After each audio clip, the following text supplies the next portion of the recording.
ఈ విశాఖ ఉక్కు ఫ్యాక్టరీని ప్రైవేటు వాళ్ళకి అప్పజెప్పబాకండి.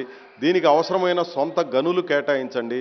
దానికి అప్పులు పెరిగిపోవడానికి ప్రధానమైనటువంటి కారణం కేంద్రంలో ఉన్నటువంటి ప్రభుత్వం అనుసరిస్తున్నటువంటి పద్ధతులే. కాబట్టి ప్రధానమైనటువంటి సమస్య గనులు కేటాయించడం ద్వారా లాభాల్లోకి ఇది పరిగెడుతుంది.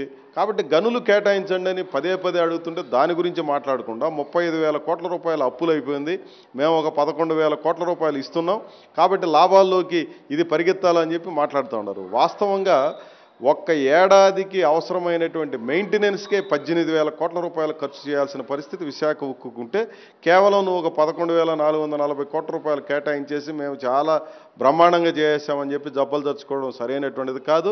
అంటే ఆచరణలో ఏం చేయబోతున్నారు? మేము డబ్బులు ఇచ్చినప్పటికీ రివైవ్ కాలేదు, నష్టాలతో కొనసాగుతోంది, కాబట్టి దీన్ని ప్రైవేటైజ్ చేయడం అనివార్యం అన్నదానికి ఇదే మంచి కుక్కను కూడా పిచ్చి కుక్కను ప్రచారం చేసి కొట్టి చంపేస్తారంటారే. ఈరోజు విశాఖ ఉక్కు విషయంలో కూడా ఈ రకమైనటువంటి స్ట్రాటజీని కేంద్ర ప్రభుత్వం అనుసరిస్తూ ఉంటే దాన్ని అర్థం చేసుకొని వ్యతిరేకించాల్సినటువంటి ఈ రాష్ట్ర ప్రభుత్వం కానీ, జనసేన, బీజేపీ, ఇక్కడ ఉన్నటువంటి తెలుగుదేశం నాయకత్వం అందరూ కూడా దానికి వంతపాడే కార్యక్రమాన్ని ఎత్తుకున్నారు. ఇది ఏమాత్రం సరైనటువంటిది కాదు.